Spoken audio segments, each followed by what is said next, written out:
Hey guys, so we have a little bit of a science experiment today. We're going to talk about how to let go. And I thought, we do so much talking. You watch a lot of YouTube videos, and there's so many people talking, and it's kind of getting boring. So, because my kids like to see science experiments, and we all have a little kid inside of us, I thought that this might appeal to that's inside of you. So, today we're in the kitchen, and I thought that the best way to explain how to let go um, and why we should is by using a little bit of an illustration. Because the number one thing that I want to get across to you guys today is the degree to which you let go is the degree to which you can receive. So I'll say that one more time. The degree to which you let go, and I'm talking things from the past, things that are bugging you, old perceptions, beliefs, judgments, is the exact relative degree to which you can receive. So if you're not receiving things in your life, look at what you're unwilling to let go of. The idea is not to add more and keep adding more, or to find the magic modality or the remedy and then just keep piling it on. So here we have 2 cups. Okay, so this is you. You have in the rocks are all your beliefs, your perceptions, those kinds of things, and we'll get into explaining that in a little bit. And we've got some, good things going on. The water, that's good, like it's a pretty full cup. So this is what happens, right? And I don't know if you guys have heard this quote, but when the cup is full, you stop pouring, because what happens? You run out of space. And you can keep on pouring, you keep on putting in good, but where's it going to go? It's just going to make a mess. I don't really feel like making a mess today, so we're going to go like this. So so now we have this very full cup. We have absolutely no space. We're right full to the rim. And what people will do is they're going to run around and they're going to be like, oh, here's a magic modality. That should help me. And, I'm going to put also this in. And I heard that this really works. And I'm going to try out this and that and that. And you see that it's not actually doing anything for you. You're just overflowing. Do you ever feel like you've just got so much inside of you and you just not sure how to get it out, how to release it? Let me tell you, running around from modality to modality isn't the answer, right? Because look how full this cup is. You can't put anything else in there. It's already full. So the easiest way is let's get rid of some of these rocks. Okay, so let's talk about these rocks a little bit. First, these rocks are not your rocks. This is the number one secret, guys, to letting go. You have to know that this is not your rock. None of these rocks in here, which all symbolize somebody else's belief, or maybe a belief or a perception or a judgment that you picked up along the way from family members, from religion beliefs, from experiences, or whatever, right? It just gets passed down. And so picture yourself, because most programming happens between the age of 0 to 7. And that's because we're in a theta brain state, which theta, if you've ever done any kind of hypnosis or ever looked into it, that is a hypnotic state. And literally a child from age 0 to 7 is in a hypnotic state. So they're walking around like this giant sponge, and anything that somebody says to them, they suck it up.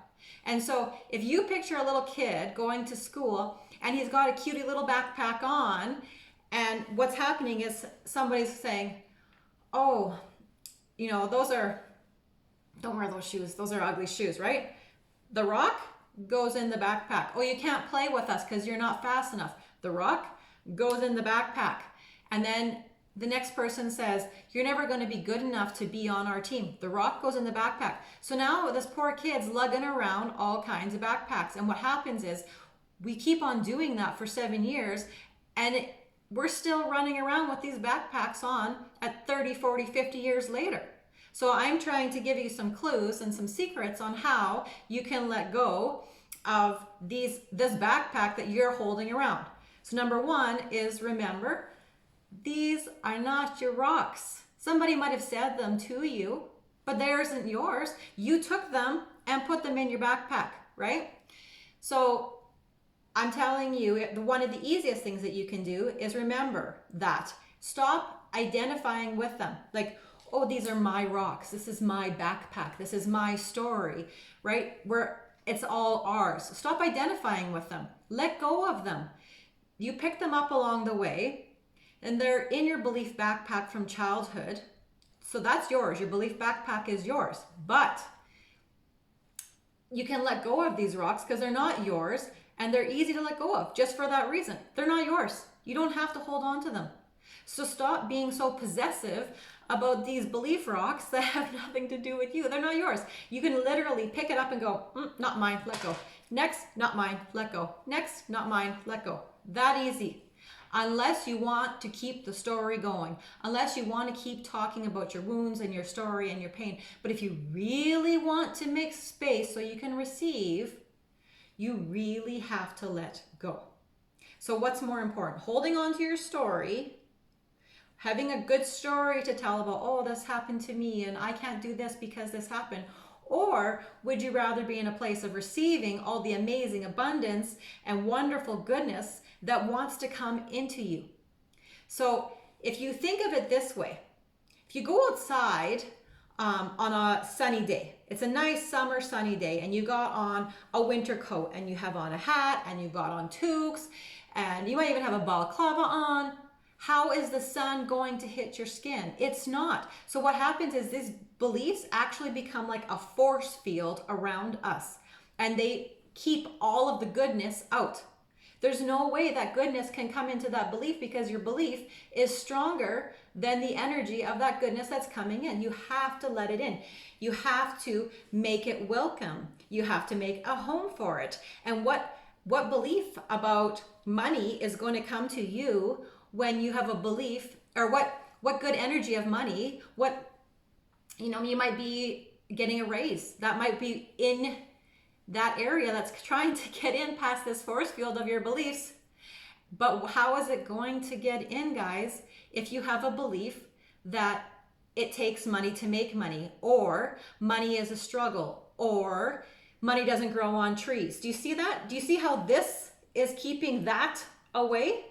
So you really want to start getting into identifying, what can I let go of? What isn't mine? What belonged to somebody else and they just threw it in my backpack, and that's not okay. I'm taking it out of my backpack, right? So the same thing. So what happens is I hear so many people, they're calling in all this goodness and they're believing for all this goodness, or they're praying for all this goodness, or they're affirming or visualizing or whatever your favorite technique is to bring the goodness in as a bypass to try and get around the belief. But as you can see, when the cup is full, there's nowhere else for the goodness to go. So we got to let that force field down, and then look what happens. It can come right at you. Like the sun can hit your skin. That's what you want. Those beliefs to come, be able to have a direct path right to you. We don't want to be a plane has a connectors, right? We just want direct path. We have no beliefs that are stopping it from coming to you. Okay, so that's secret number one, is realize these rocks aren't yours, and just like that, you can say, they're not mine, and I'm letting them be. They're not mine, I'm taking them out, they don't belong to me. I'm not holding on to that story anymore because I would rather be in receiving mode, and this is not benefiting me. Okay, so number two. Okay, guys? I'm gonna try and make space here. Number two secret of how to let things go. This coat's real uncomfortable, by the way. Number two secret of how you let things go. Okay, so we got a balloon here. Now, if I blow this up, so picture inside here is your emotions, okay?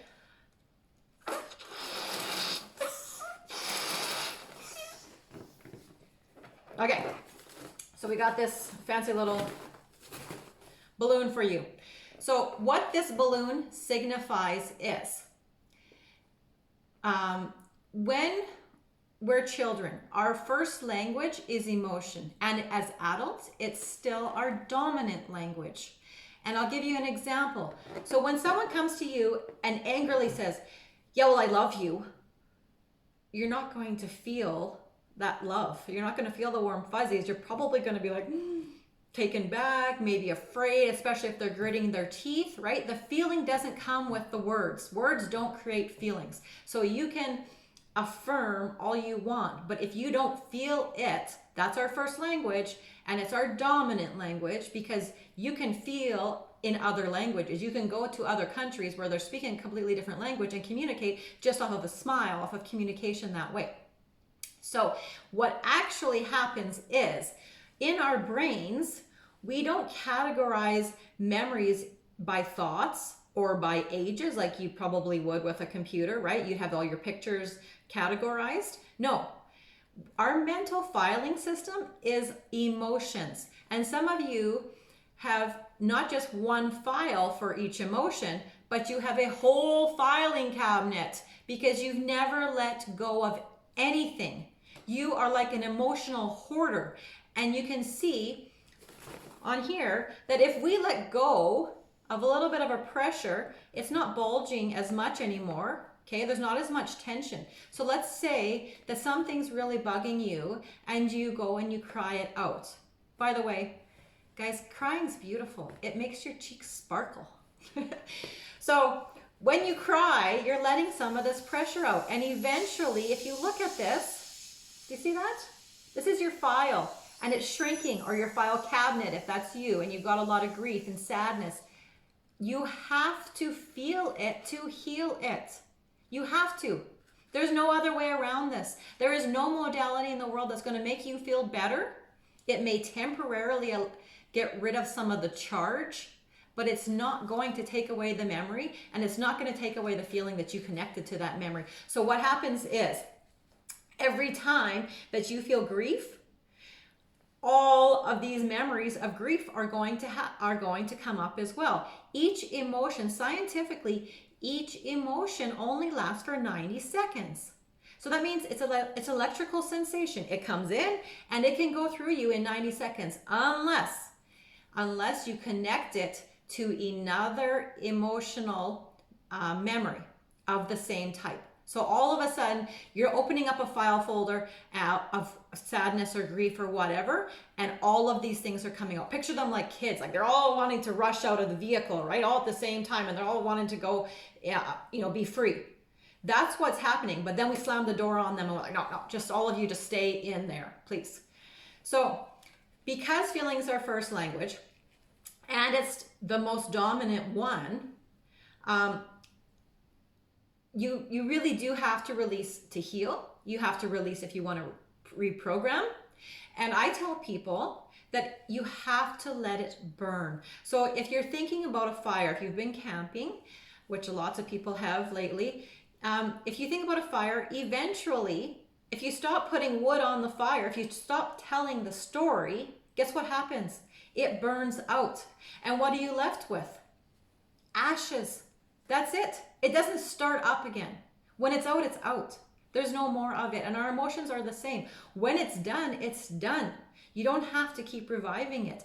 Unless you keep reviving it, then it will keep reactivating. But if you honestly want to let it go, you make the choice, you feel it so that you can heal it, and you let it burn. You got to block off a little bit of time for yourself, and it might be a couple hours, it might be a day. It depends on how big your filing cabinet is of that emotion, and you get it all out. So whatever it is, if you're angry, if you got grief, if you got, whatever it is, write about it, paint about it, whatever your way of expressing things is, let it come out, let it come up and let it come out. Don't keep suppressing it, because there's nowhere else for it to go. When the cup is full, guys. So we want to make space for it. So if we were to take this cup, I don't know if you can see this very well. Okay, so we have the cup here. And let's just see. If we take all these beliefs, judgments, pain, all this kind of stuff, all these rocks, and we drain them out of here, guys, I just want to show you, because this is all about wanting to receive, right? We all want to receive, but we're trying to figure out why we can't get it in our life. Okay, seriously, look how much space we just made. I don't know if you can see that. So there's some space in there. If I was to pull out a better filter, I could probably make more space. So this is what you can have. You can create space for yourself just by letting go of the things that don't work for you, those beliefs, those judgments that aren't yours anyways. So stop calling them yours. Stop being possessive about somebody else's beliefs and just be you. Just look at, enjoy the space. And then let's allow space so that we can have more of the goodness that wants to come in. So decisions, that's it. It's a decision. It's up to you. Number one, let go of the rocks. Don't be possessive about somebody else's beliefs. They're not yours. Let it be. Number two, feel it to heal it. If it wants to come up, don't suppress it. Let it come out. Let it be done. Let it be free. It's all energy anyways, guys. So if you let the energy out, you're going to make space. Have you ever had a good cry? It feels good. And you kind of feel a little bit of relief after. That's exactly what I'm talking about. So I hope this helps you today. If you want more guidance or free meditations or to be part of our group, like in our live Q&A, I would invite you to join us at our Inner Child Healing Workshop that's happening right away. And you can click the link below to find out more information about it. And that's one way, because like I said, a lot of this, what we know, what happens in childhood doesn't stay in childhood, because I just explained to you how we've been carrying around the belief backpack. So if you're ready to let go of that belief backpack and you're ready to start getting into a place of receiving, and you're so frustrated with why the affirmations and the prayers and all your visioning isn't working for you, I invite you to join us. Click the link below. And if that link, if by the time you see this and the event is over, then you can always join the group, because we do live Q&As where I can help you, and you'll also get access to a whole lot more of these kinds of videos if you want to see me as a scientist, I guess. Have a great day, guys. And remember, much love. And you really, really are the magnificent creator of your life. And it's absolutely up to you. Bye, guys.